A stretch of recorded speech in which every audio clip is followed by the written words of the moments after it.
In the deserts of Utah, the night feels different. Not empty, but watchful. The desert is wide, endless, and silent, but not the type of silence that comforts. It's the kind that sits on your shoulders, the kind that follows you, the kind that makes every crack of gravel behind you sound like footsteps. Locals say the silence here isn't silence at all. It's listening. For decades, ranchers, hikers, and truckers have described this same feeling, that something out here is paying attention, watching from the ridgelines, following from the brush, waiting for night. For generations, people across the Southwest have reported seeing something in the dark, something tall, something thin, something that moves like a person but doesn't behave like one. And these sightings aren't rare. Law enforcement notes describe white, human-like figures crossing roads at impossible speeds. Ranchers report shapes standing at the far ends of their fields for hours without moving. Families living near remote canyons say they hear voices calling from inside the rock walls, voices belonging to people who aren't there. Tonight, we step into one of the most feared legends in North America, the Skinwalker.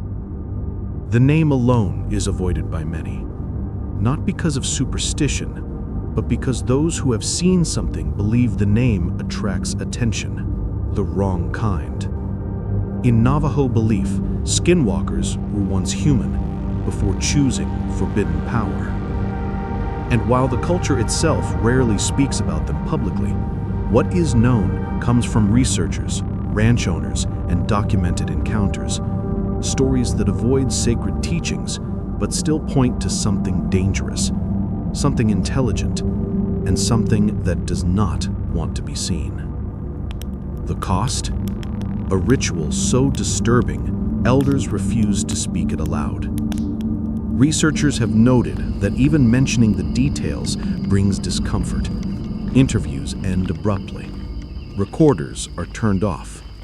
Eyes shift toward the door.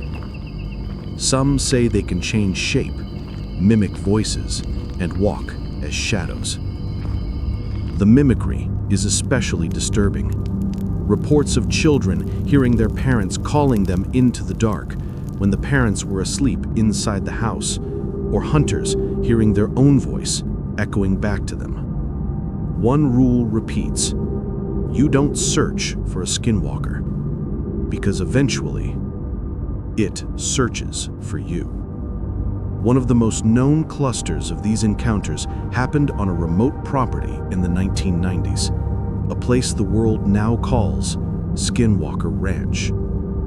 Before it became famous, before TV crews arrived, a single family, the Shermans, lived there, and they were the first to document what they saw.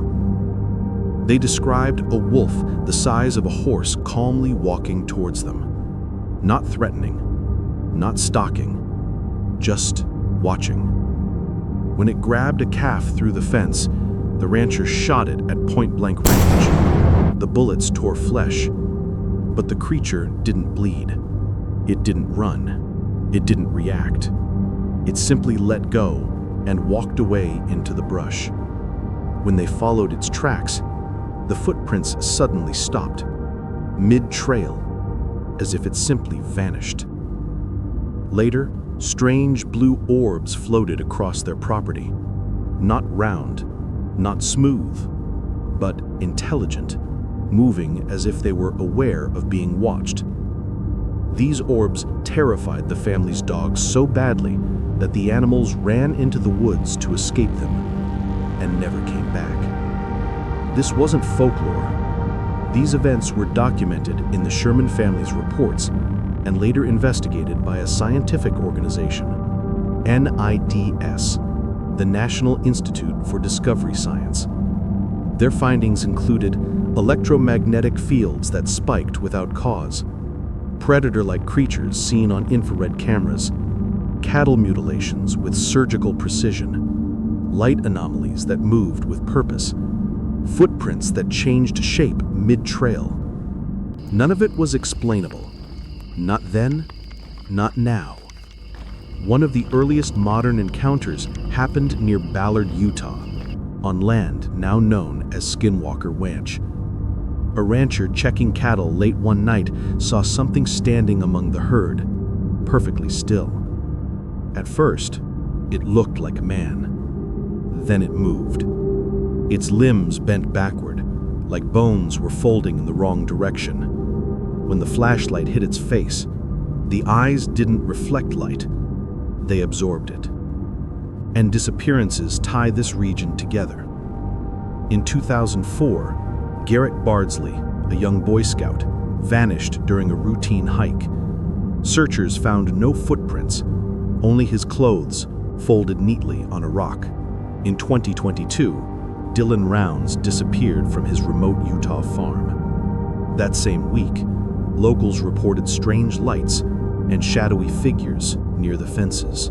On Highway 189, dozens of truckers have reported a pale, thin figure running beside their vehicles. Police logs confirm multiple calls describing white, humanoid shape keeping pace with vehicle. Hollow Reservoir is another hotspot. Visitors have described ripples forming on perfectly still water, shadows passing underneath the surface, and figures watching from the shoreline. No voices, no movement, just watching. Not everyone who encounters these things disappears. A truck driver on Highway 191 reported a pale figure running beside his moving semi-truck, matching his speed. Without slowing, it slammed into his passenger window. When he stopped, nothing. Hikers near Bottle Hollow heard something in the woods call their names, using their exact voices. Their trail camera captured a figure with human shape, but proportions that made no sense.